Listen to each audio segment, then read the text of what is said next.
Vous avez été directeur général de la santé de 2003 à 2005. Vous avez dirigé le laboratoire de recherche, de modélisation et de surveillance des risques pour la sécurité sanitaire. Enfin, vous dirigez Plus maintenant? Ah, enfin, vous l'avez dirigé alors. Ce laboratoire au CNAM, où enseigne également Madame Znati, ici présente. Vous êtes titulaire de la chaire prévention des risques professionnels et environnementaux, après avoir eu une carrière professionnelle dans le groupe Eiffage. Et Monsieur Rice, vous êtes neurologue et vous présidez donc la chaire environnementale de la Fédération mondiale de neurologie. Et dès 2018, vous dénonciez une pandémie silencieuse due à certains toxiques dans l'air ambiant ou dans notre alimentation. Donc, après avoir organisé en 2016 des rencontres santé et environnement mettant en avant les impacts de la pollution de l'air sur notre santé. Donc, nous sommes heureux de vous accueillir dans le cadre de notre mission d'information, donc avec la rapportrice Mélanie Vogel et peut-être d'autres collègues qui sont connectés en visio, puisque le Sénat, on est sur les deux terrains. Donc, la mission d'information vous entend non pas dans le cadre de la pandémie, sujet qui est traité par d'autres instances, notamment une mission d'information et même une commission d'enquête au Sénat, mais parce que il nous faut agir face aux risques sanitaires, si je veux reprendre le titre de l'ouvrage de Monsieur Dab, paru en 2013. L'un de vos articles récents est intitulé « Nous avons des institutions de sécurité sanitaire, mais pas de politique de sécurité sanitaire ». Donc, vous pourrez nous préciser dans le cadre de votre intervention vos propos. Et estimez-vous que notre système de protection sociale, sécurité sociale, assurance, régime des catastrophes naturelles, accompagnement des transitions professionnelles rendues nécessaires par le réchauffement climatique seront suffisamment résilients pour affronter les profonds chocs que la dégradation de l'environnement va provoquer sur la santé humaine? C'est un peu le fil conducteur de notre mission d'information. Vous avez reçu un questionnaire avec un certain nombre de questions. Donc, ce que je vous propose, c'est que chacun vous puissiez faire un petit propos liminaire d'une dizaine de minutes, et ensuite je passerai la parole à notre rapportrice et puis aux collègues qui sont présents, je salue, et ceux qui sont en visio. Donc, je vous cède tout de suite la parole. Peut-être Monsieur Dab pour commencer. Merci, Monsieur le Président, Madame la rapportrice, Mesdames et Messieurs les sénateurs. Pour nous qui œuvrons souvent un petit peu à la marge de nos systèmes d'enseignement et de recherche, en matière de santé environnementale, c'est toujours réjouissant de voir que les élus de la nation se préoccupent de ce sujet. Après avoir lu vos documents, je me suis effectivement dit que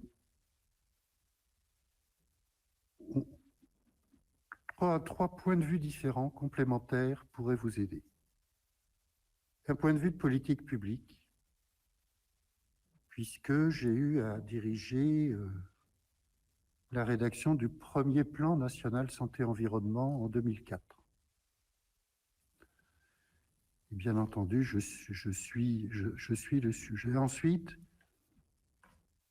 les médecins jouent un rôle important, évidemment, en matière de santé. Il n'y a pas que les épidémiologistes. Et relativement peu de médecins ont une culture de la relation santé-environnement. Et Jacques Reiss est un de ceux qui a plus qu'une culture, qui a une véritable expertise.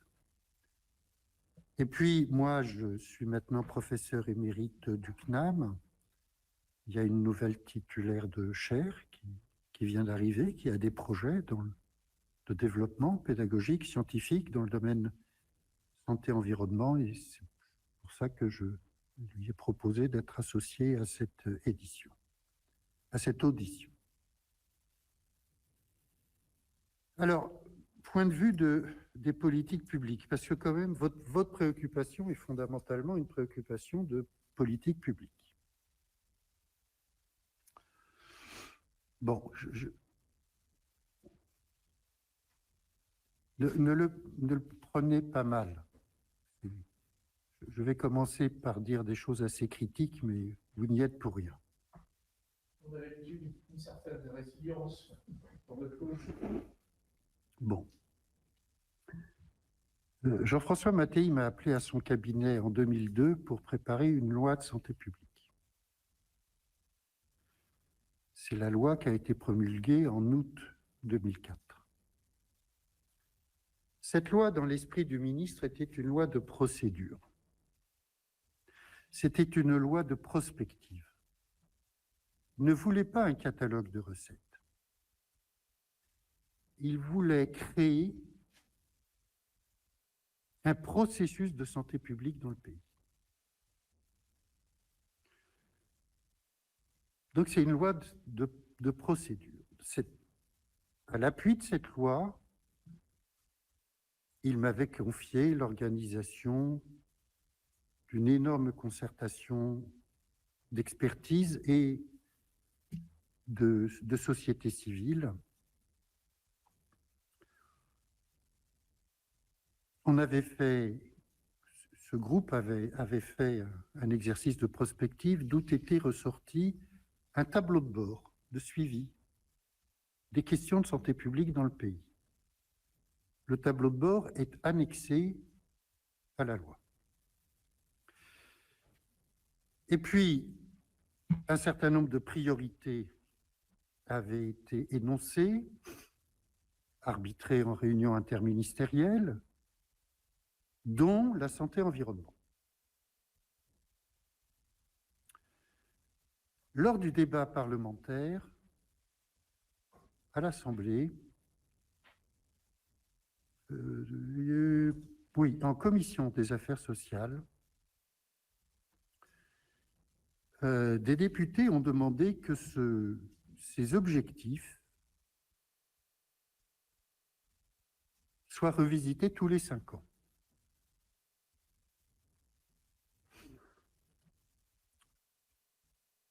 Alors,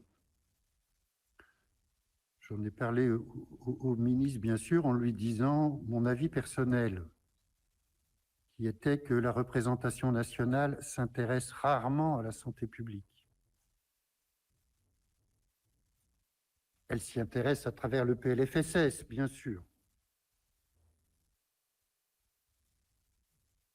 Mais enfin, une loi de santé publique, de procédure de santé publique, nous n'en avions pas eu depuis 1902.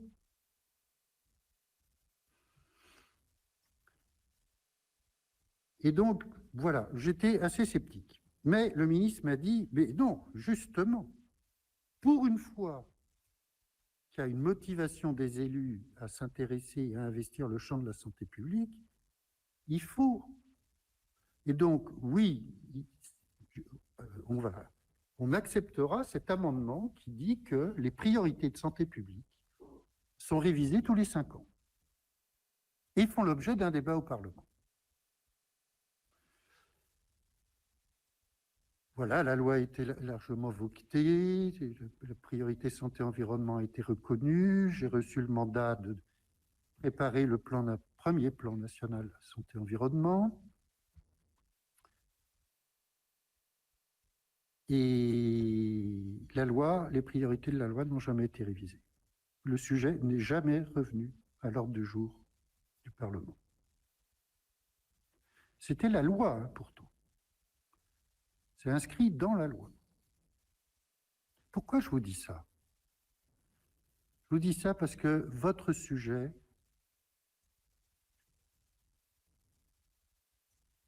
est un sujet de moyen et de long terme,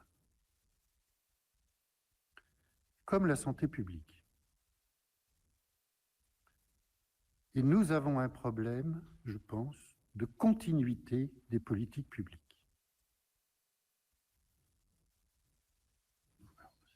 C'est le jeu de la démocratie, bien évidemment. Chaque ministre arrive et ne se sent pas comptable de ce que son prédécesseur a fait. normal.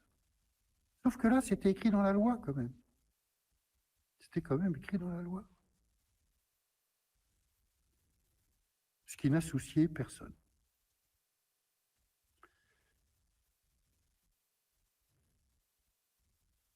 Deuxièmement, certains l'ont déjà dit, mon excellent collègue Franck Chauvin vous l'a dit, je l'ai lu, nous avons un système qui est complètement déséquilibré. Notre système de santé a été pensé à la Libération, dominait alors les maladies infectieuses. C'est donc un système qui était conçu pour des prises en charge courtes, ponctuelles, qui permettaient la plupart du temps d'obtenir la guérison des patients. Il en découle deux problèmes. Le premier, c'est que quand on dépense 100 € dans le domaine de la santé dans notre pays, 97 vont aux soins curatifs, 3 va à la prévention organisée. C'est un déséquilibre considérable.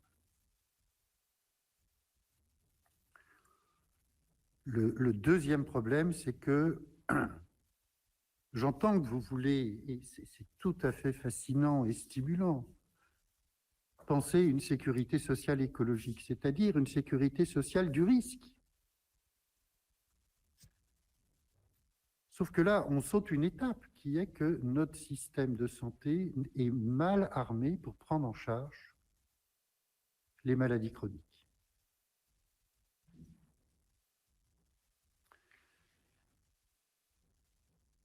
Et c'est une étape obligée. Je pense que dans la population, on ne pourra pas installer l'idée, et chez nos dirigeants politiques aussi, j'en suis convaincu, mais tout ce que je souhaite, c'est d'avoir tort. Installer l'idée qu'il faut assurer le risque, alors que nous avons des besoins de santé immédiats liés au vieillissement de la population, que nous ne sommes pas en mesure de prendre en charge correctement actuellement, parce que notre système de soins n'a pas été dessiné de cette façon-là. Ça a également comme conséquence que nous avons des inégalités de santé particulièrement fortes en France. C'est un curieux mélange d'excellence et de médiocrité. L'excellence, c'est qu'une fois que nous arrivons à l'âge de 65 ans, notre pays nous offre quasiment la longévité la plus grande dans le monde, avec les Japonais. Et le paradoxe, c'est que la mortalité masculine avant 60 ans est la plus élevée en Europe. Je laisse de côté le cas du Portugal, un peu particulier. Alors, c'est intéressant parce qu'après 65 ans, notre santé, elle est très déterminée par la médecine. Avant 60 ans, c'est un défaut de prévention et ce n'est pas tellement l'affaire des médecins. Dans le livre que j'ai publié sur la santé et le travail, je montre que seules les expositions professionnelles aux produits cancérigènes peuvent expliquer la surmortalité des hommes jeunes par cancer en France.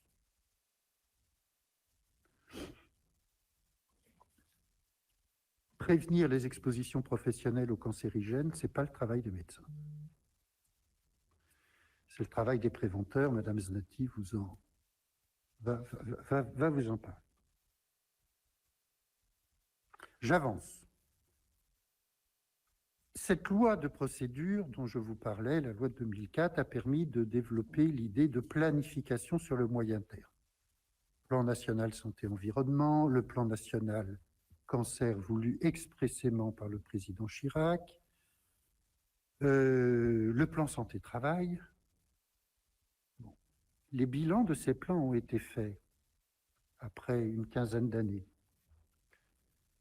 Ils ont été faits par l'IGAS, ils ont été faits par l'IGF, ils ont été faits par la Cour des comptes. Ils sont très décevants en termes de résultats.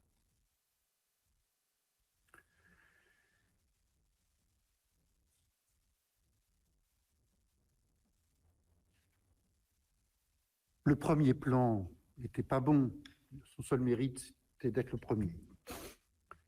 Alors après, mais voilà, mais on n'est pas sorti de plans qui sont des catalogues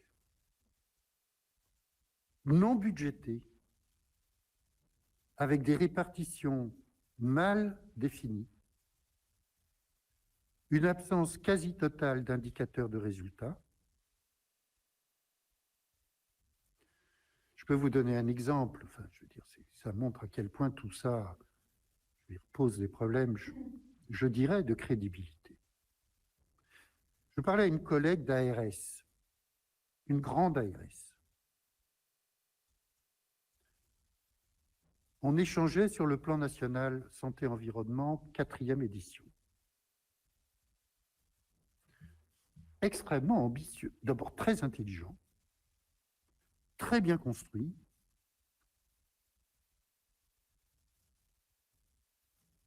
très ambitieux. Le plan national doit être décliné au niveau régional par les ARS.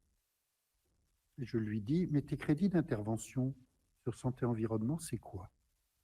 Elle me dit, oh, cette année, c'est 2 millions d'euros. C'est une ARS dont le budget est de 17 milliards. Donc, il y a un problème. Je pense vraiment qu'il y a un problème, parce que c'est un problème démocratique. Quand il y a un tel écart entre les intentions et les moyens, il y a quelque chose qui touche à la confiance de la population, je pense. Je m'éloigne de la science, mais je voulais vous le dire quand même. Dernier point.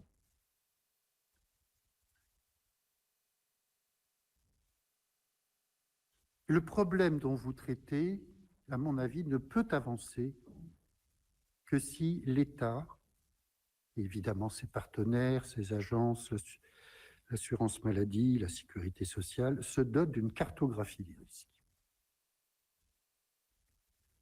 Cette cartographie n'existe pas.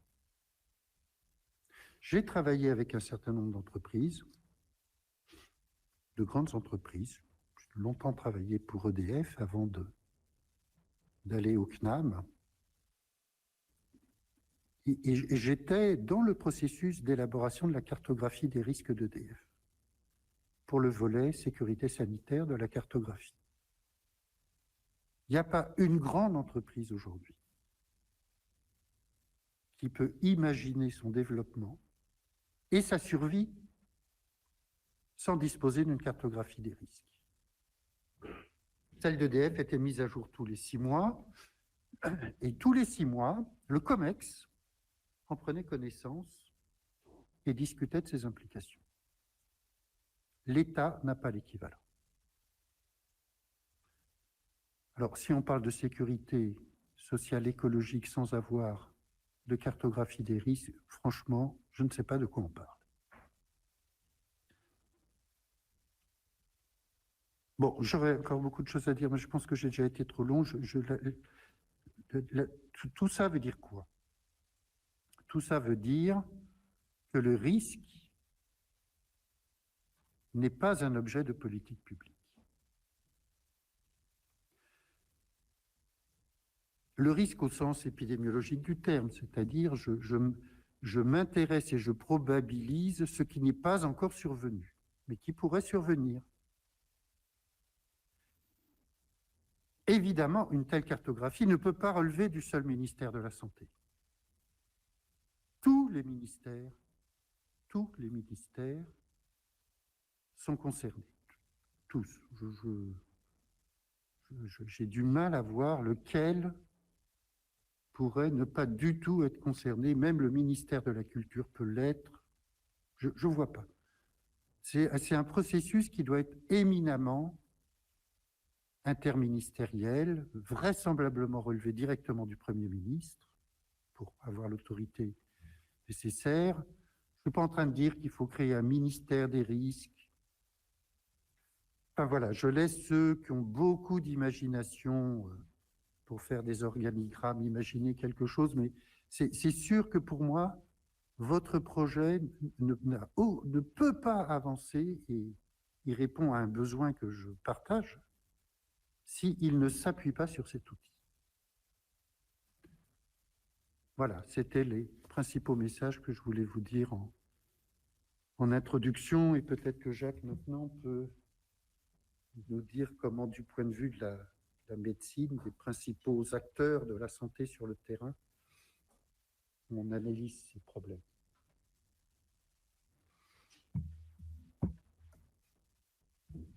Merci, Monsieur le Président. Merci beaucoup pour votre...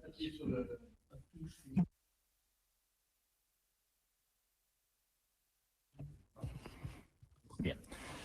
Merci beaucoup, Monsieur le Président, pour votre invitation. Merci, Madame la rapporteure, de m'accorder quelques instants pour vous présenter un petit peu quelques éléments qui m'ont conduit à m'intéresser aux problèmes de santé et de médecine environnementale. Je voudrais d'abord un petit peu introduire ce sujet qui est celui à la fois de la santé environnementale dont William vous a déjà présenté un aspect politique et qui est très très important. Et je voulais faire un petit commentaire concernant la médecine environnementale. La médecine environnementale est dédiée à l'application de des connaissances pour prendre en charge les patients, pour donc prévenir un petit peu les maladies et pour ensuite pouvoir un petit peu mieux apprécier l'impact de l'environnement sur leur santé. Donc ça, c'est un élément qui est très intéressant de considérer, cette idée de médecine environnementale qui en fait est une suite tout à fait logique du rapport de Jean-François Mattei auquel William Dave a contribué. Je pense que c'est quelque chose à signaler et c'est un concept qui existe depuis donc plus de 25 ans. C'est un premier élément. En revoyant un petit peu l'ensemble des communications que vous avez déjà eues, je me suis également aperçu qu'on avait mis un accent très important sur les notions de cancer, sur les notions de maladies cardiovasculaires. Et en tant que neurologue, je voulais tout de même vous dire qu'en fait, la place du cerveau est une place tout à fait importante qui se traduit, si on considère que les maladies neurologiques et psychiatriques sont de même nature, puisqu'elles affectent le cerveau, que ces maladies occupent en fait de facto la première place parmi l'ensemble des risques que nous courons et qui se traduisent par des coûts absolument importants en termes d'ALD, mais également en termes d'affection, y compris au niveau international, comme le montrent les études qui sont faites par le GBD, le Global Disease Report, que vous connaissez, etc., qui permet un petit peu de catégoriser les maladies qui frappent le plus souvent les personnes. Toujours pour parler un petit peu du cerveau et dans une optique de prévention, sachez que ce cerveau est l'organe en fait le plus complexe de notre organisme. Le cerveau s'élabore et se structure de manière progressive avec quelque chose qui est des choses tout à fait importantes, c'est-à-dire si nous loupons une phase du développement du cerveau, nous avons de manière irréversible des dégâts.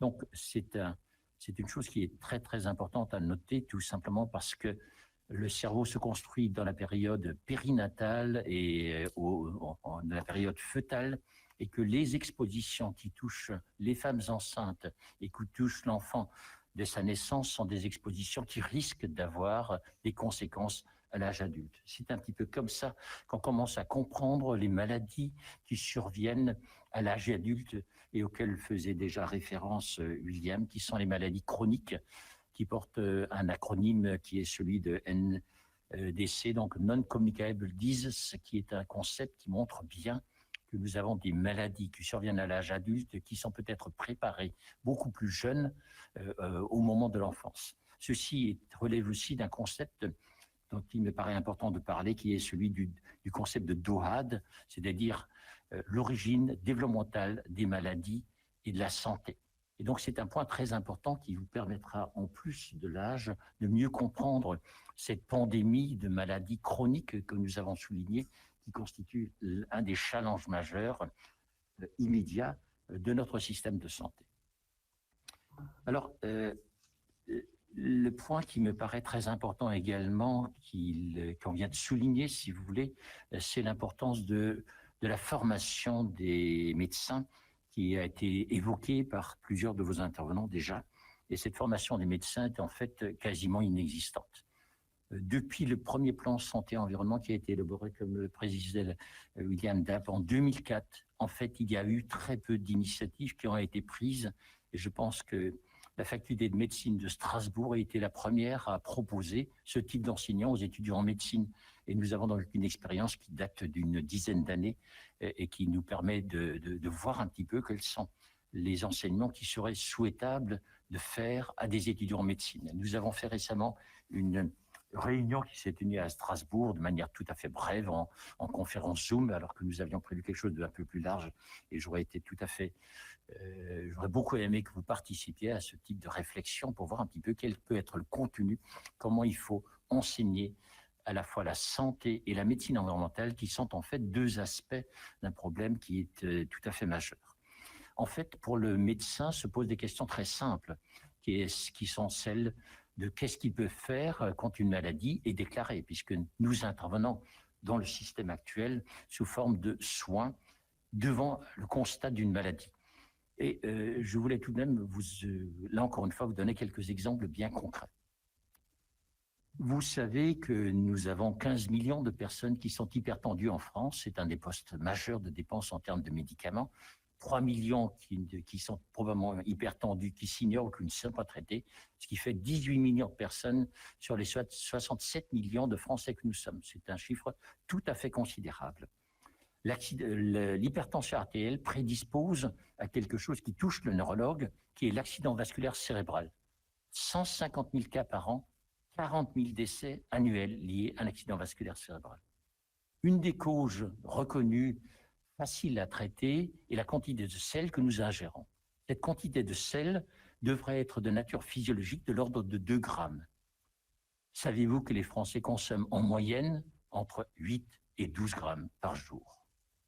Alors, quand l'un de nos collègues, qui est le docteur Pierre Menton, directeur du CNRS, a attiré l'attention sur cette problématique, il n'a pas eu gain de cause, mais on peut se poser la question de savoir dans quelle mesure le législateur ne pourrait pas intervenir tout simplement en demandant une restriction de ce sel ajouté qui n'est pas nécessaire, qui est le sel qui se retrouve dans les plats industriels utilisés par l'industrie agroalimentaire.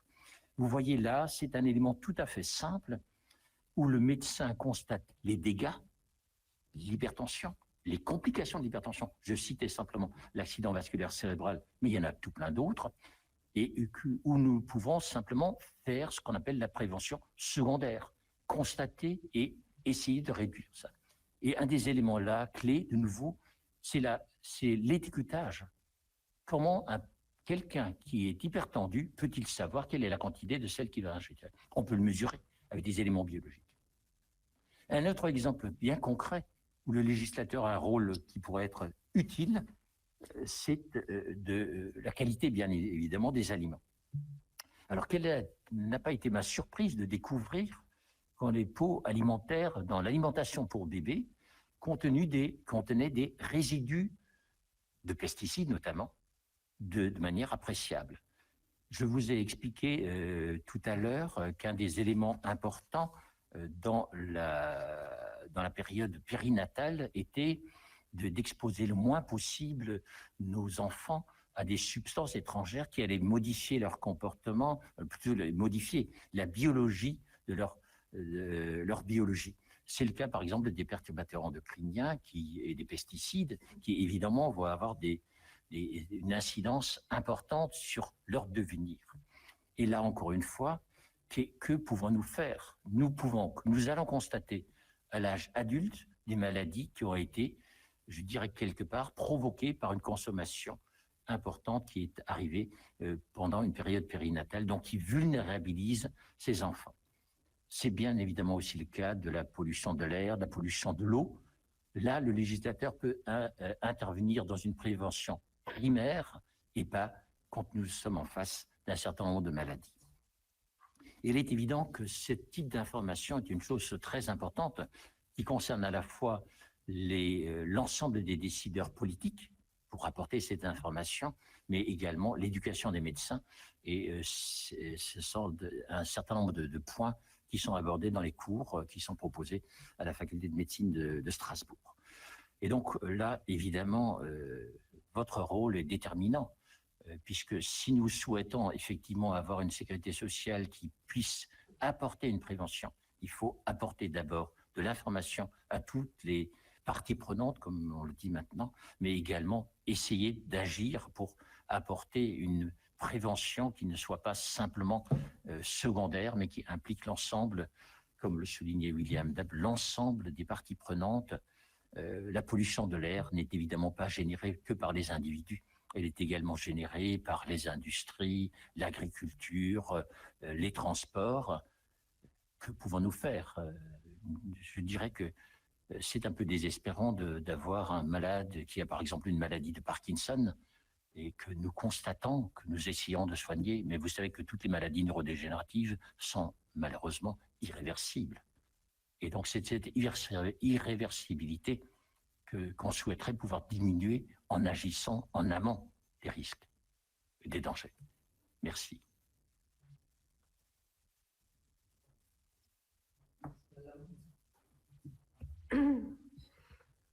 Bonjour. Bonjour, Monsieur le Président, Madame la rapporteure et messieurs et mesdames.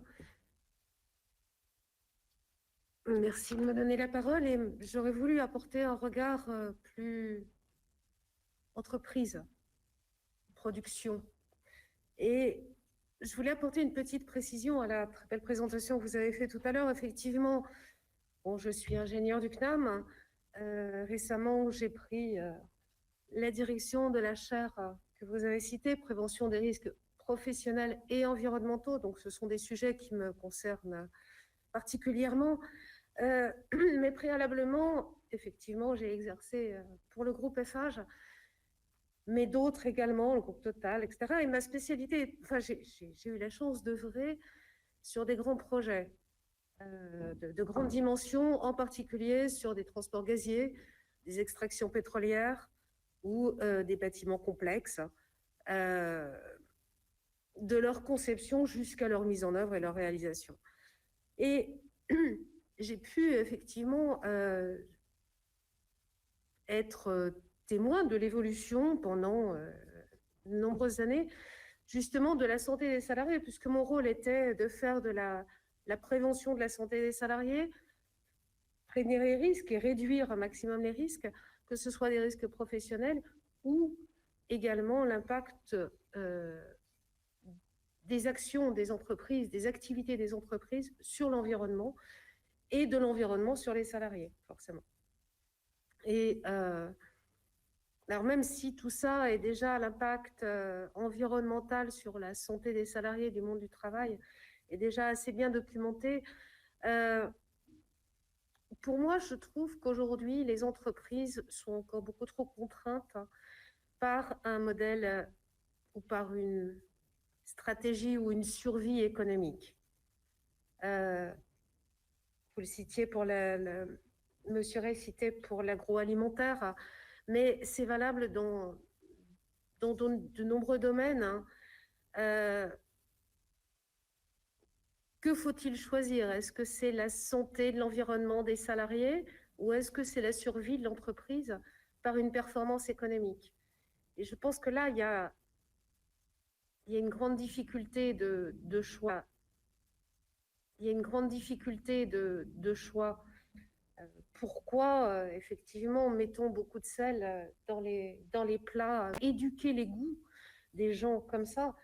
Et si une industrie agroalimentaire s'avérait de ne plus mettre de sel dans ses plats, eh bien, elle ferait faillite instantanément. Mais c'est aussi... voilà, on est en ce qui concerne la santé des salariés, les entreprises ont un très grand rôle à jouer. Alors, pour l'environnement, c'est ce qu'on voit sur les pesticides, sur les accidents, etc., mais pas que. Beaucoup sur le stress.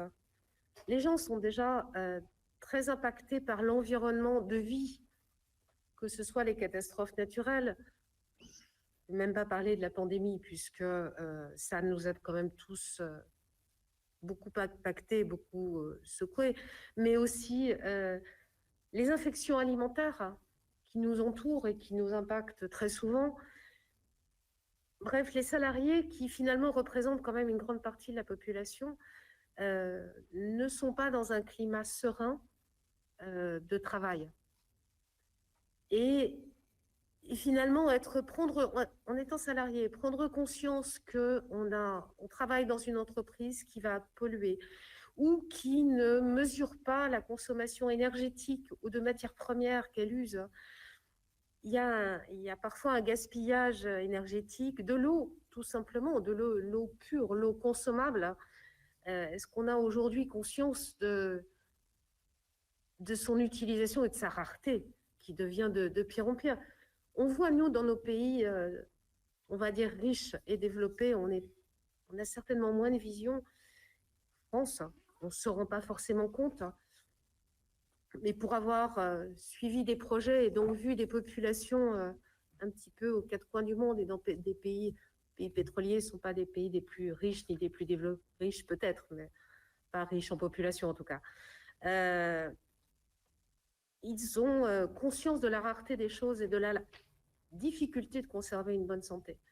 Donc on doit, nous, dans nos pays, avoir franchement passé d'une logique de prévention et non plus de réparation. Que ce soit en santé, que ce soit en alimentaire, que ce soit dans plein de choses, on a tendance à réparer. On répare la santé. Même dans le monde du travail, on n'a pas de notion de dire comment faire pour ne pas être malade. On dit aux gens, non, vous êtes malade, vous allez chez le médecin. Bon, voilà, c'est les grands axes et des projets à développer que introduire l'environnement dans les systèmes de prévention, dans les analyses, dans les cartographies, dans toutes les techniques qui sont aujourd'hui quand même largement répandues dans les entreprises, mais on y inclut aujourd'hui assez facilement. Faire attention aux accidents du travail, faire attention à des déversements de plus en plus, mais on ne relie pas les deux, on ne relie pas encore suffisamment l'accidentologie au travail, l'environnement et la santé des salariés, qui n'est pas encore systématique. C'est pour ça que la mission du CNAM est une mission de formation tout au long de la vie. On forme des gens en reconversion, des gens qui veulent évoluer, mais également beaucoup de jeunes. Et c'est pour ça qu'on développe des parcours où ces problématiques de sensibilisation et de vue globale de tous ces domaines qui sont interconnectés, on leur donne des outils de comment faire une cartographie, à quoi ça sert, et finalement leur donner tous les éléments de négociation, les former à tous ces éléments de négociation par des calculs, par des études, qui permettront, une fois qu'ils seront en entreprise, d'avoir des clés pour soit développer ces visions d'entreprise, mais aider les managers à prendre des décisions. Et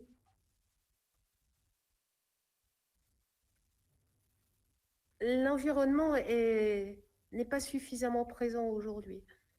Et je me ferai fort de, justement, l'inclure de manière assez majeure dans tous les cursus. D'accord, notre chaire traite de ces sujets-là, mais ce sont des sujets qui sont transverses à tous les systèmes, à toutes les matières, à tous les diplômes, à tous les niveaux. Et donc, par différents moyens, par des modules qui peuvent être légers, je veux transmettre ce que j'ai pu voir et mon expérience professionnelle au travers de modules qui seront pour tous les étudiants et pour toutes les personnes qui seront en reconversion. Et je pense que ce n'est que pas à pas qu'on parviendra à une évolution des mentalités, des cultures et de la vision de la santé humaine, au travail en l'occurrence. Merci. Bien, merci pour vos différentes interventions sur la santé environnement. Intervention très complémentaire. Madame, vous évoquez que vous avez été témoin vous êtes témoin dans les différentes fonctions de la santé des salariés. Alors, vous constatez une dégradation de cette santé en même temps que la dégradation de l'environnement de façon générale. Et ça pourrait être une première question. Et sur l'alimentation, vous avez évoqué l'alimentation et des résidus de produits dans certains aliments. Pourtant, les aliments aujourd'hui, on ne consomme pas que des produits français, mais enfin, en tout cas, ce qui est produit sur le territoire national répond à de très nombreuses normes et de contrôle. Donc, il y a eu des rapports sénatoriaux qui mettent en exergue la qualité de l'alimentation française aujourd'hui, sans parler du bio, même l'alimentation des filières françaises est censée être de qualité et contrôlée. Donc, après, ensuite, qu'il y ait des sujets sur l'éducation à la bonne alimentation pour bien avoir un bon équilibre alimentaire, c'est un autre sujet. Enfin, ce que vous pouvez préciser sur la qualité de l'alimentation en France. Et puis, dans le questionnaire, alors ça c'est plus global, on fait état du concept de santé unique. Vous ne l'avez pas évoqué. Est-ce que ça vous parle et est-ce que vous pensez que ça peut être un axe intéressant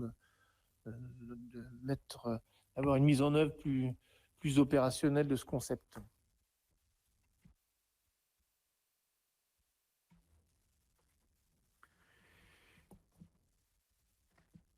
Sur votre première question, est-ce que la santé des travailleurs s'améliore ou se détériore? Il est étonnant que dans un pays comme le nôtre, on ne puisse pas répondre à cette question.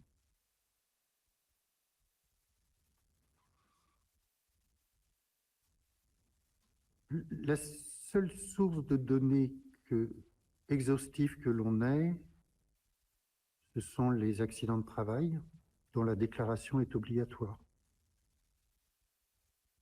On sait que les accidents mineurs sont massivement sous-déclarés.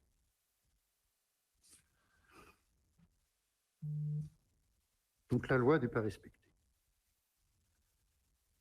En ce qui concerne les accidents déclarés, c'est-à-dire ceux que l'entreprise ne peut pas cacher, c'est une stagnation depuis 10 ans. On voit des fluctuations, elles sont entièrement superposées au niveau de l'activité économique du pays. Donc en 2020, il y a eu moins d'accidents du travail. Tout le monde comprend pourquoi.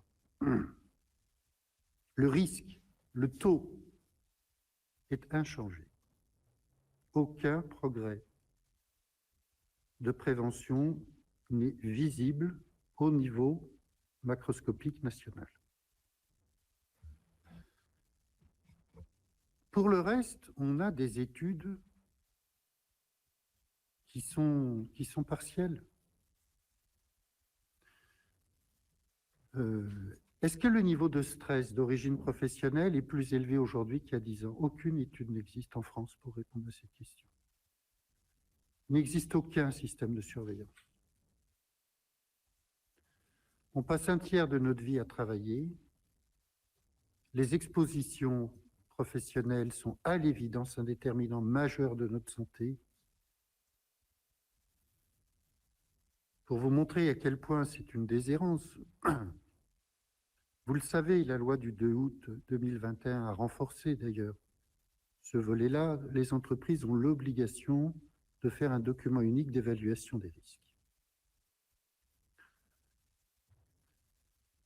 La dernière étude de l'adresse montre que 50%, c'est un décret qui date de 2001. Le dernier pointage de l'adresse, c'est que 50% des entreprises n'en ont pas. Donc la loi de 2021 relance ça,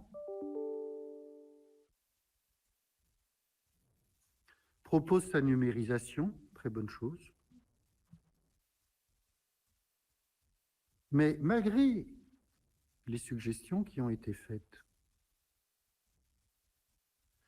on aurait pu aller plus loin et proposer que ce document unique soit adressé, y compris de façon anonyme, à Santé publique France, notre agence chargée de la surveillance de l'état de santé.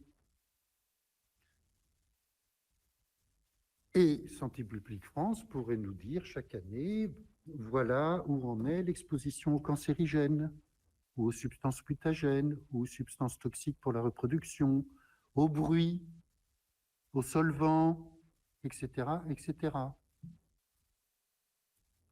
Eh bien, ça n'existe pas. Donc, je vais vous dire une chose, mais pour modifier quelque chose qui n'est pas mesuré, c'est impossible. On ne peut pas améliorer ce que l'on ne mesure pas. Et on ne mesure pas la santé au travail en France. Donc, il y a quand même un vrai problème sur l'effectivité de la loi et de la norme. Vous l'avez dit, les normes alimentaires sont sévères.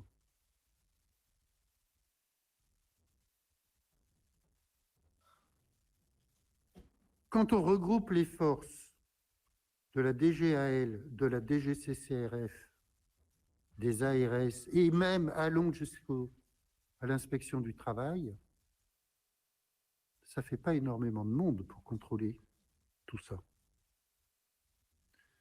Donc la stratégie du pas vu, pas pris,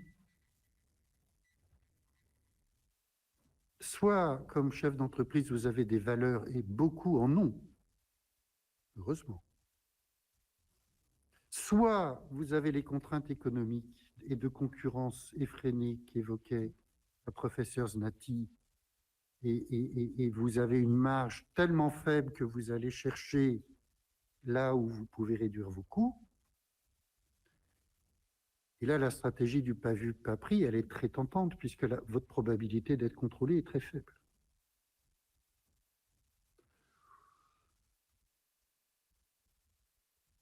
One Health, magnifique idée. C'est plus qu'une idée. Il est temps que l'homme réalise qu'il n'est pas là en train de dominer la nature animale, la faune et la flore, et que notre santé et celle de notre environnement, la santé animale, la biodiversité, tout ça est lié. C'est scientifiquement aujourd'hui très bien établi. Donc ça veut dire une fois de plus, je me répète, qu'on soit capable de gérer une certaine transversalité,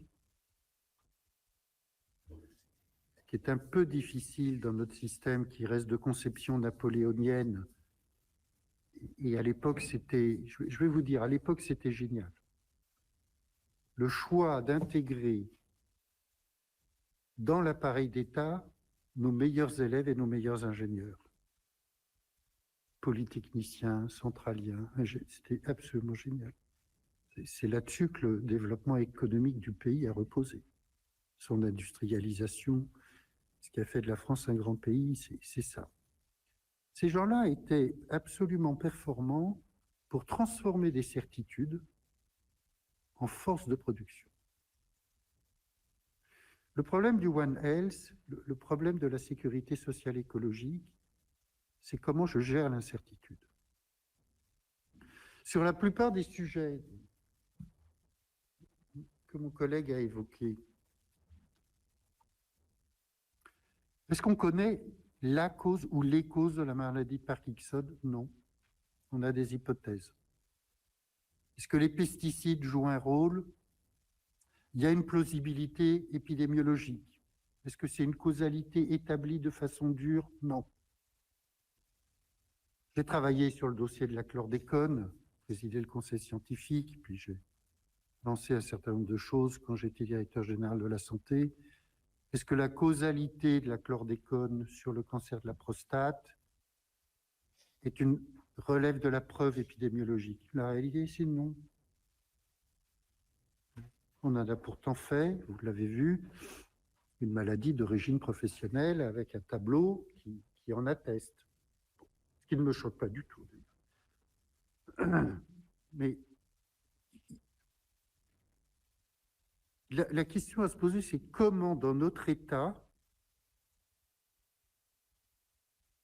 quelle gouvernance de l'incertitude allons-nous avancer, inventer? Nos ingénieurs ne sont pas beaucoup élevés avec une culture probabiliste. Les nôtres au CNAM, oui, fortement. Ils vont avoir 240 heures de formation sur les outils de quantification des risques.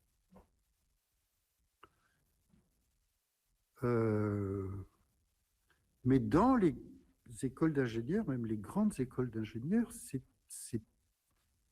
encore une pensée très déterministe. C'est-à-dire, je vois bien, puis j'ai collaboré avec l'école des mines, on leur apprend à dimensionner l'événement maximum qui peut survenir, et puis du coup à adapter l'action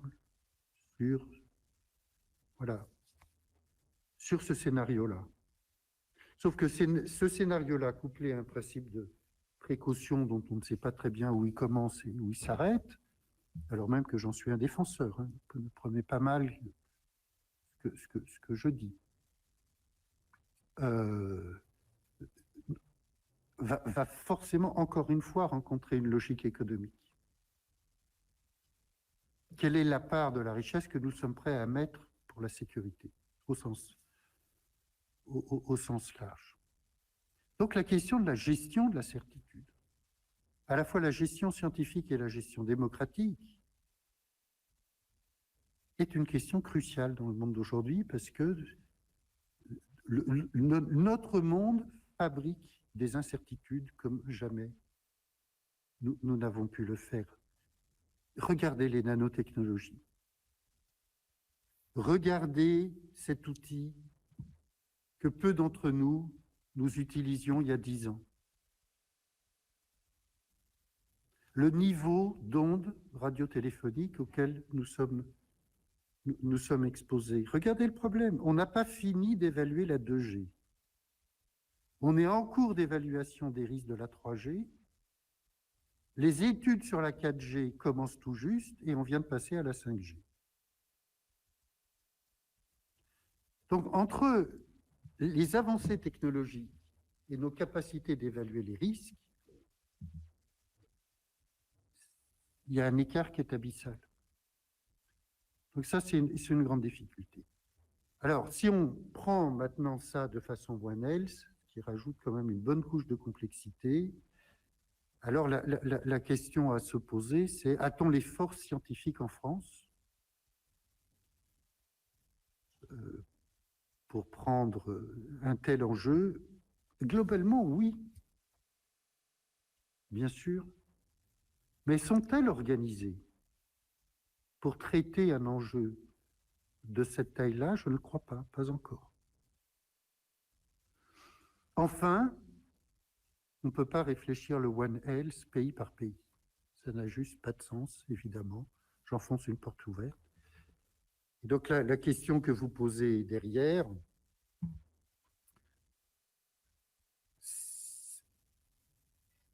c'est celle de la gouvernance mondiale des risques pour la santé. Vous le savez ou vous ne le savez pas, mais l'OMS est une agence qui est dénuée de pouvoir. C'est une agence intergouvernementale dans le système des Nations Unies, dont le directeur général a pour rôle de mettre en œuvre les résolutions de l'Assemblée mondiale de la santé. Il n'a pas de pouvoir. L'OMC en a. L'OMC a un pouvoir de sanction. Si les entreprises ne respectent pas les règles de concurrence, l'OMC peut les sanctionner. On n'a pas donné à l'OMS un pouvoir équivalent. Tant que ce ne sera pas le cas, le One Health, on va faire des magnifiques colloques. Ça va être absolument passionnant, stimulant, mais il n'y aura pas de traduction concrète. Mais déjà, si en France, on pouvait organiser une communauté scientifique autour de ça, former à la fois nos étudiants, nos élus, ceux qui travaillent actuellement, pour transférer ce savoir en action pratique, peut-être que la France pourrait jouer un rôle pionnier là-dessus et servir de modèle, ce qu'on aime bien faire d'ailleurs, je dirais.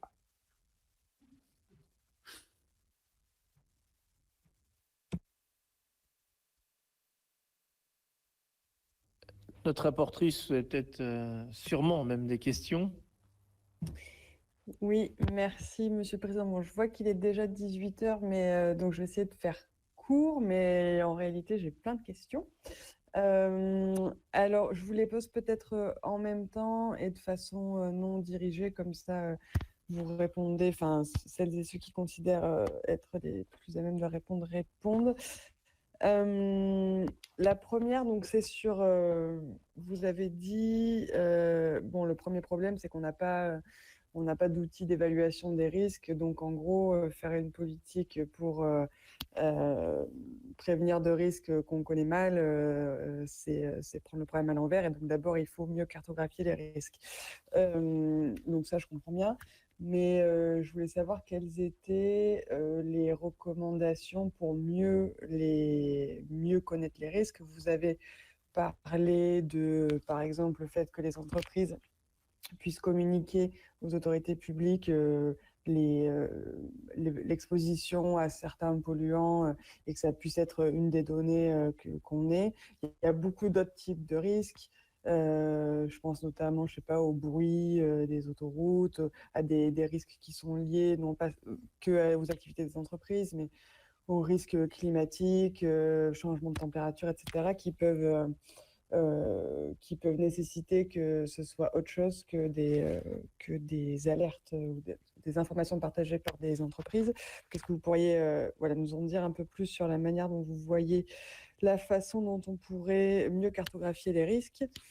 Sur la question des médecins qui sont mal formés à la question de la santé environnementale, est-ce que juste, moi j'ai vraiment aucune idée en fait de ce que c'est la formation des médecins en santé environnementale et ce qu'on leur dit. Est-ce que vous pourriez nous dire un peu qu'est-ce qu'ils savent dans leur formation là-dessus?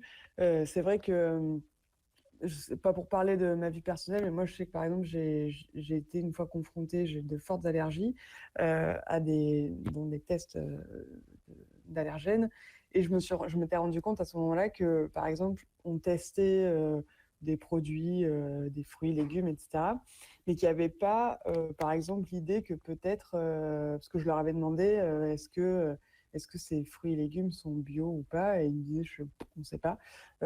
Alors que bon, peut-être qu'il y a une allergie qui peut être à un pesticide. Et donc, je m'étais vraiment demandé, en fait, dans la formation des médecins, il y a quoi, en fait, sur santé environnementale. Après, je me demandais s'il y avait, donc, en gros, Monsieur Reich, je comprends ce que vous dites et qui est assez proche de ce que je crois aussi, c'est qu'en réalité, si déjà on commençait par mener des politiques environnementales ambitieuses, eh bien, il y a tout un tas de problèmes de santé qu'on n'aurait pas et qu'on n'aurait pas à régler. Et je pense par exemple à la pollution de l'air. On dit souvent c'est 40 000 morts par an. Est-ce qu'on a des chiffres? Est-ce que ça existe? Est-ce qu'on peut dire voilà la part des maladies environnementales en France par an? Est-ce que ça nous coûte, et que donc on pourrait éviter avec des politiques environnementales plus ambitieuses qui feraient cesser l'exposition à ces maladies.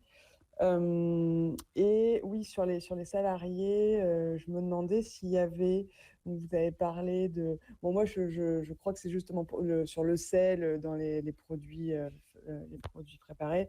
Je pense que c'est justement à ça que sert le législateur, hein, effectivement, c'est à dire à un moment donné on contrôle le niveau de sel de sorte que ça ne vienne pas d'une entreprise toute seule qui se dit pour le bien commun il faudrait moins de sel. Non, en fait, s'il y avait une quantité maximum de sel qu'on pouvait mettre dans dans les produits préparés et qui s'appliquerait à toutes les entreprises, quelle que soit leur valeur, eh bien, ce serait sans doute plus efficace.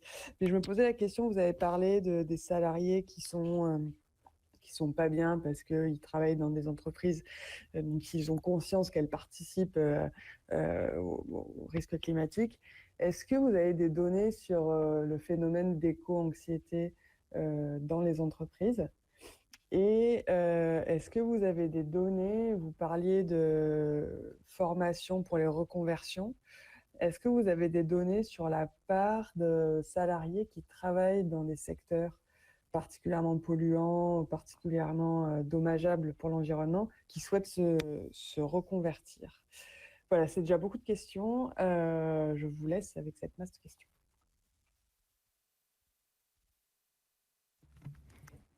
Merci beaucoup pour ces questions, Madame la rapporteure. Je vais tâcher d'être relativement bref. En ce qui concerne, par exemple, les questions le programme que j'ai mis en place à Strasbourg dans le cadre de la santé et médecine environnementale, il y a un fil rouge qui est de comprendre d'abord ce que veut dire l'environnement, parce que c'est une définition essentielle qui conditionne un certain nombre de réponses qu'on va vous donner. Le deuxième élément, de savoir un petit peu comment cet environnement agit de manière naturelle sur l'homme, sur sa physiologie, parce que pour nous vivre dans des environnements qui changent, nous devons donc nous adapter à ces environnements. Donc il y a une historique de l'adaptation de l'homme qui fait partie des cours, tout comme des cours de physiologie, simplement pour savoir un petit peu ce qui se passe de manière naturelle. Et puis ensuite, nous abordons des sujets qui sont aussi variés que les maladies infectieuses, bien évidemment, avec certains aspects, les allergies que vous avez évoquées, les maladies neurologiques.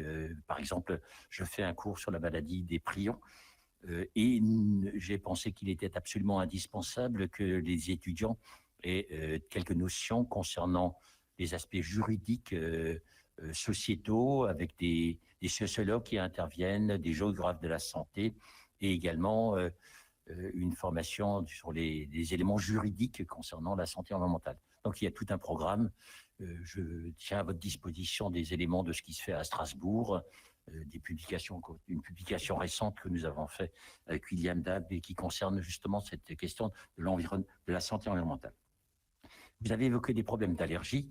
Alors, bien évidemment, vous savez que les allergies sont en augmentation. Ce n'est pas tout à fait ma spécialité, mais je fais intervenir un grand spécialiste strasbourgeois qui s'appelle Frédéric Deblay, qui fait des cours et que j'ai suivi, puisque j'ai assisté à un certain nombre de cours. Il y a des allergies croisées et qui ne sont pas nécessairement liées à des pesticides qui sont présents dans les aliments, mais tout simplement une allergie qui existe avec une allergie à la pomme, par exemple, qui se retrouve avec d'autres manifestations allergiques, etc. Donc là, encore une fois, c'est évidemment un sujet tout à fait environnemental. Et vous savez, par exemple, que quand on s'adresse aux allergies, ils ont augmenté de manière tout à fait importante, ce qui constitue un challenge pour les industriels de la pharmacie qui développent un certain nombre de médicaments dans ce domaine. En ce qui concerne la pollution de l'air, c'est effectivement quelque chose de très important. Mais là, les mesures, les éléments que nous avons sur la pollution de l'air sont basés sur l'épidémiologie. Et c'est en fait des techniques d'épidémiologie, donc une méthodologie d'épidémiologie qui s'appelle la part attribuable, qui permet d'avoir ces estimations qui sont variables en fonction des paramètres qu'on a introduits. Donc peut-être que William Dab pourra nous faire quelques commentaires sur la méthodologie qui est appliquée.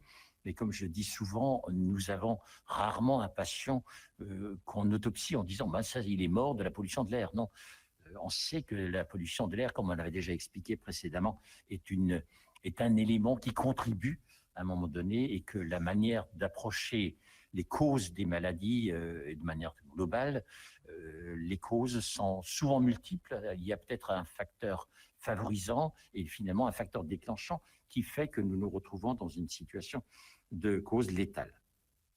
Vous avez également abordé quelque chose qui est le sel. Alors c'est vrai que le sel pose un énorme problème, mais là, je dirais que nous avons une tendance à sursaler les choses pour de multiples raisons, puisque on parle par exemple du sel de la vie. Nous avons, je ne vois aucune recette française qui ne soit pas mettez un grain de sel, et nous savons parfaitement que nous avons dans tous les aliments que nous consommons une quantité naturelle de sel, et cette quantité naturelle est largement déjà suffisante pour nos besoins physiologiques. Donc les comportements des industriels qui rajoutent du sel devraient être voilà, sont multiples.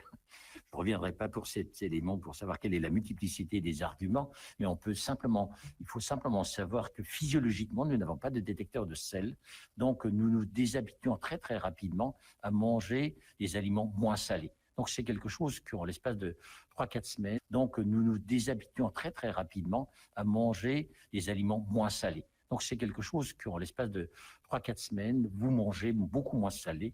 Et alors, pouvez-vous me rappeler peut-être encore qu'est-ce qui vous intéressait particulièrement? Sinon, voilà. De toute façon, il y a le questionnaire écrit qui vous a été transmis et qui pourra être complété, et avec l'idée qu'on puisse avoir aussi vos réponses écrites. Juste une pour début mars. précision sur la question de la rapportrice. À la question « Quelles sont les maladies de l'environnement ?» ma réponse est toutes. À l'exception des maladies qui sont 100% génétiques, qui existent en médecine, mais qui sont rares. Dans le que sais-je santé et environnement, que j'ai mis à jour il n'y a pas longtemps, je rassemble les données internationales et françaises nous permettant d'évaluer le fardeau de l'environnement sur la santé de la population. Ce que l'on sait, c'est que le fardeau de l'environnement est du même ordre de grandeur que celui de l'action des médecins. C'est-à-dire que, grosso modo, on a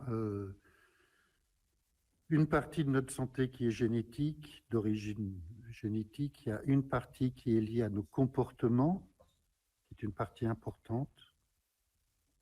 Il y a le système de soins et il y a l'environnement, qui comptent tous les deux pour environ 15 à 20% du fardeau des maladies.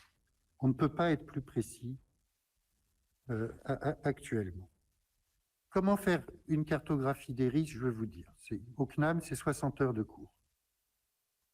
Le problème, ce n'est pas comment, c'est qui est en charge. Vous voulez savoir comment on fait des cartographies des risques? Invitez les assureurs. Parce qu'évidemment, eux, ils ne peuvent juste pas fonctionner et pas tarifer sans une cartographie des risques. Et mieux, inviter les réassureurs. Parce que ce sont les meilleurs évaluateurs du risque du monde. Suisse de Ré a un département d'évaluation des risques. Il n'y a aucune université française qui a l'équivalent. Aucun organisme CNRS, INSERM n'a l'équivalent. Invitez-les. Ils vont vous dire comment ils font. Ils vous vont dire le niveau d'expertise et la quantité d'expertise dont on a besoin pour faire cela. Mais on sait le faire. Votre problème n'est pas qu'on vous explique comment faire. Je vous dis, on sait le faire. Les méthodes de construction de la cartographie, on les connaît.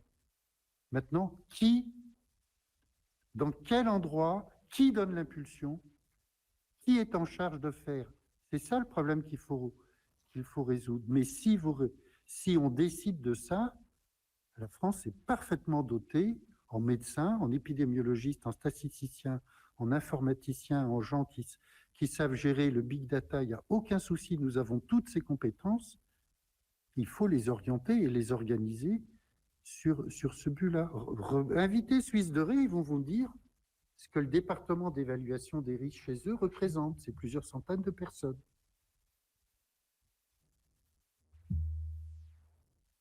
Après, je ne sais plus, il y avait une question sur la formation professionnelle. Sur l'éco-anxiété dans les entreprises, s'il y avait des mesures et de la part des salariés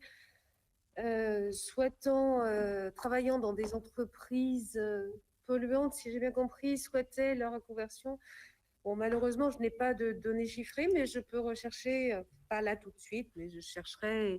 Je ne suis pas sûre qu'il y en ait. En ce qui concerne l'éco-anxiété, est-ce mesuré? Est-ce qu'on a des chiffres? Je vais regarder, mais je ne pense pas. Est-ce que c'est mesuré? Et qui mesure, en fait, la santé des salariés? En dehors de la réparation d'une maladie déclarée, d'un accident déclaré, quand c'est déclaré, on l'a dit tout à l'heure. Mais la gestion, la mesure du stress, la mesure de... Alors, on commence un petit peu, et je pense que la pandémie a fait faire quand même beaucoup de progrès et beaucoup de prise de conscience sur la santé des gens. Alors, au-delà d'apporter une transformation véritablement majeure dans nos modes de travail et nos modes de management, ça a apporté aussi une quantification, un début de quantification, comme par exemple sur l'absentéisme, sur la présence, sur les déplacements, la réduction, si on parle d'environnement, effectivement, la réduction des déplacements. On fait moins de trajets en avion, on se déplace moins, on fait des visioconférences, on travaille à distance. Mais comment on mesure le stress? Peut-être la tension artérielle, je ne sais pas, mais je ne suis pas médecin, mais pourquoi pas? Et qui fait ces mesures? En théorie, c'est le médecin du travail. Or, aujourd'hui, le médecin du travail a pour consigne de faire une visite, je crois qu'on le sait à peu près tous, extrêmement brève, tous les 2 ans. Je n'ai pas de certitude, mais c'est à peu près. Comment voulez-vous mesurer l'évolution d'une tension, donc de l'éco-anxiété ou d'un ressenti ou d'un état de santé des travailleurs en les voyant brièvement tous les 2 ans? Ça me paraît difficile. Mais je regarderai si j'ai des éléments chiffrés à vous transmettre. Merci. Merci. Merci, Président. Je vous remercie infiniment pour toutes ces informations qui sont très éclairantes. Ma question, elle est un peu dans le sens de ce que vous avez commencé à répondre en partie. Cette pandémie a modifié considérablement le fonctionnement de certaines entreprises. Et le stress au travail, justement, peut-on mesurer, bon, on n'a pas médicalement, mais sur le sourire, l'entrain des employés, le fait de, par exemple, de télétravailler. Et comme vous disiez, on a vu que beaucoup de personnes ont quitté la ville pour aller un peu plus excentré. Le fait de, par exemple, de télétravailler. Et comme vous disiez, on a vu que beaucoup de personnes ont quitté la ville pour aller un peu plus excentré à la campagne. Le stress. Vous parliez du médecin du travail. C'est vrai que j'abonde dans votre sens, d'une part sur la régularité, mais deuxièmement sur le fonctionnement en interne. Mais deuxièmement sur le fonctionnement en interne. Vous avez un employé qui montre des signes de stress, d'angoisse ou autre, dans le but de l'accompagner, de l'aider. Et cette personne vous revient furieuse dans votre bureau en vous disant le médecin du travail m'a dit que je suis déprimée et qu'il faut, enfin bref, voilà. Il y a cet accompagnement qui, je trouve, au niveau de la médecine du travail, devrait être revu. Donc c'est une globalité, et avec la mondialisation, quelque chose aussi, il y a un paradoxe, c'est que vous avez les plus grands fervents défenseurs de l'environnement qui manifestent, mais qui ont tous leur téléphone portable, qui filment et qui utilisent à outrance les réseaux sociaux. Donc il y a cet équilibre à trouver aussi. Qu'est-ce qu'on veut réellement? Soit on a une idéologie et on va au bout de son idéologie, soit on ne fait pas de l'environnement une manière, enfin un bouc émissaire pour pouvoir se mettre en avant. Donc il y a aussi ce travail à mettre en œuvre, et au niveau des jeunes, éduquer les jeunes à l'environnement. On arrive, heureusement, moi je suis optimiste parce que je vois qu'il y a de plus en plus de personnes qui développent cet art de vivre, cette agriculture. Alors, je suis sénateur d'une toute petite île de la Caraïbe, Saint-Barthélemy, un rocher, qui n'a pas d'agriculture, où l'agriculture n'était pas développée. Et je vois, nous sommes en train de travailler à la mise en place d'une chambre d'agriculture parce qu'il y a des jeunes qui s'intéressent à des structures innovantes.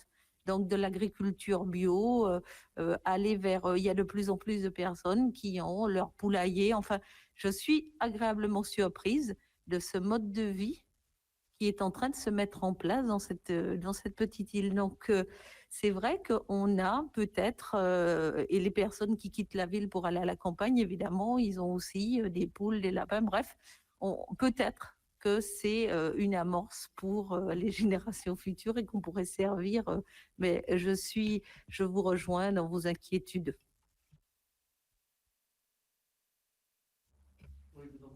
Je voudrais répondre juste en quelques mots parce que l'heure passe, je crois.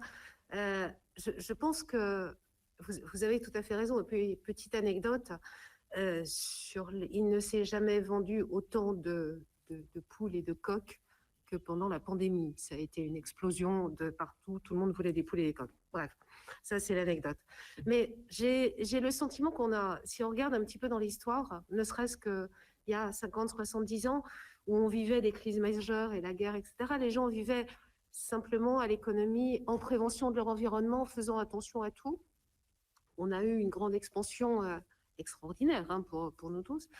Et effectivement, je vous rejoins. Et la Covid, j'ai peut-être nous fait revenir à des valeurs un peu plus essentielles, un peu plus naturelles, un peu plus environnementales, en prenant soin de nous aussi, puisqu'on a craint un peu de cette pandémie.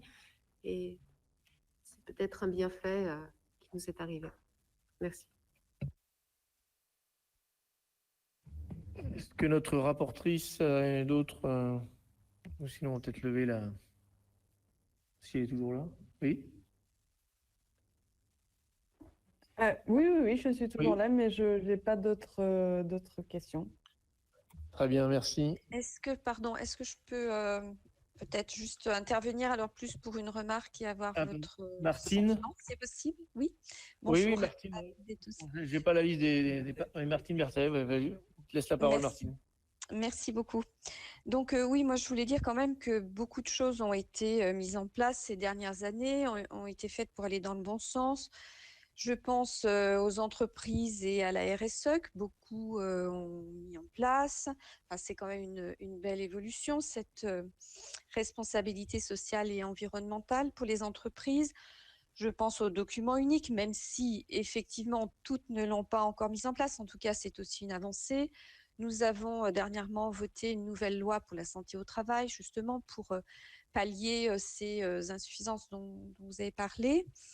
Je pense aussi à la prise de conscience des chefs. Les chefs Eurotoc et d'autres ont cette prise de conscience et cette éducation, notamment en direction des enfants sur le trop de sucre et sur le trop de sel.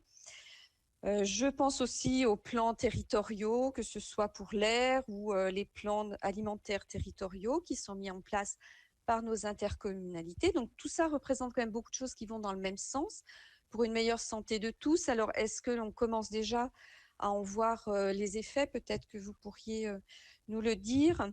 Mais malgré tout, au fur et à mesure que l'on avance, on voit bien que les nouvelles technologies, vous parliez des téléphones portables, on voit bien que les nouvelles technologies, malgré tout, compensent pas de façon bénéfique peut-être toutes ces avancées.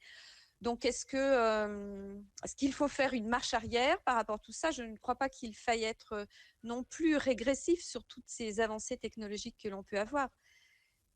Bon, peut-être commencez-vous à percevoir les premiers effets de tout ce qui a pu être mis en place jusque-là pour une meilleure santé de tous et des salariés dans les entreprises. Merci. Non, l'idée, c'est certainement pas d'être agressif. L'idée, c'est de reconnaître que nous fabriquons des nouvelles technologies à un rythme très rapide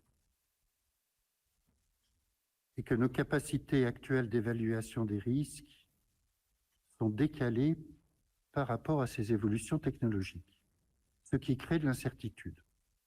Une fois qu'on a pris conscience de ça, on peut imaginer les moyens de réduire ce hiatus. Beaucoup de réticences ou de revendications ou de résistance, qu'il s'agisse des OGM, qu'il s'agisse de certains pesticides, viennent du fait qu'il n'y a pas de données. Et quand il n'y a pas de données, pourquoi voulez-vous que les gens acceptent ça? L'acceptation du risque est fondamentalement liée à sa mesure. Donc non, il ne s'agit absolument pas de régresser. Je pense que dans l'ingénierie de la planification de tout ça, je pense qu'il faut qu'on développe une culture de résultats. Pas une culture de moyens. Même si vous prenez le PNSE 4, je redis qu'il est intelligent, la plupart des indicateurs proposés dans le PNSE 4 sont des indicateurs de moyens. On va faire tant de milliers d'heures de formation. D'accord, très bien. Mais après, pour répondre à votre question, ben, il nous faut avoir il faut aller sur une logique de résultat. Quel est le niveau d'exposition que je veux diminuer et jusqu'où? Quel est le nombre de maladies, le risque de maladie que je veux diminuer et jusqu'où? Tant qu'on n'a pas une ingénierie de planification qui va jusqu'à l'indicateur de résultat, eh bien, vous allez avoir un écart considérable entre l'ambition affichée et la réalité. Qui fait que, par exemple, en matière de santé et environnement, je prends par exemple quelque chose de très facile, l'asthme, la plus grande des maladies liées à l'environnement. Eh bien, la fréquence de l'asthme depuis 15 ans, depuis le premier plan national santé et environnement, n'a pas bougé, elle a même un petit peu augmenté. C'est pas compliqué de mettre un indicateur et de mettre... Alors, on ne peut pas tout mesurer tout le temps partout, mais nous, on peut mettre ce qu'on appelle des traceurs, c'est-à-dire des sujets qui sont représentatifs d'un certain domaine. C'était exactement l'état d'esprit de la loi de 2004. C'était ça, le tableau de bord de la santé publique. Des centaines de gens y avaient travaillé. Voilà, donc on pourrait avoir des sentinelles de la santé environnementale. En méthodologie, on l'a. Le problème est de savoir à qui on le confie. À Santé publique France, moi, je veux bien. Santé publique France, en 4 ans, a perdu 80 postes. Donc, à un moment donné, je vous le dis parce que j'ai l'âge de vous le dire, et que ma carrière est faite, si moi je ne vous le dis pas, je ne sais pas qui va vous le dire, mais à un moment donné, il faut que dans l'appareil d'État, on réfléchisse vraiment entre l'adéquation entre les missions et les moyens. Ce que toute entreprise privée fait, sinon elle fait faillite. L'État ne le fait pas. Donc, soit on rentre dans une logique de résultat, et on est parfaitement capable de le faire, soit on reste gouverné par le ministère des Finances, qui fait son job. On a besoin de tenir les comptes. Aucun doute là-dessus. Mais reste à savoir si les comptes sont au service d'un résultat ou le résultat au service des comptes. Moi, ce que j'ai observé, et j'ai vu ce que c'était que de négocier un budget de direction générale de la santé à Bercy, c'est qu'on met les politiques publiques au service des comptes publics. Donc la question fondamentale à se poser, c'est est-ce que ce n'est pas l'inverse qu'il faut faire? Mais je ne dis pas qu'il faut ouvrir les robinets, dépenser n'importe quoi, n'importe quand, se moquer des problèmes de dette et de soutenabilité. Mais à un moment donné, qu'est-ce qu'on met en premier? Est-ce qu'on met le résultat et que la richesse publique sert à atteindre un certain nombre de résultats, ou l'inverse. Pour l'instant, c'est l'inverse. Et donc, il n'est pas étonnant qu'à la question de la sénatrice, on ne puisse pas répondre. On voit bien qu'il y a un énorme effort, beaucoup de collectivités, beaucoup d'entreprises, beaucoup d'associations font des efforts et tout ça va dans le bon sens. On n'est pas capable de les soutenir et de les encourager en leur disant vous allez dans la bonne direction parce que regardez les progrès qu'on a fait. Ben, c'est comme en médecine. Quand vous traitez le cancer ou quand vous traitez des problèmes de neurologie, ben, si vous n'avez pas de bilan sanguin ou de l'imagerie médicale pour dire aux patients que tout ça va dans le bon sens ou que non, on est en situation d'échec, ben, vous voyez bien que la médecine n'a pu avancer que parce qu'elle mesurait. C'est la clé c'est la clé de la clé. Et là-dessus, on a les compétences nécessaires, on a l'intelligence nécessaire, il faut une volonté politique pour faire.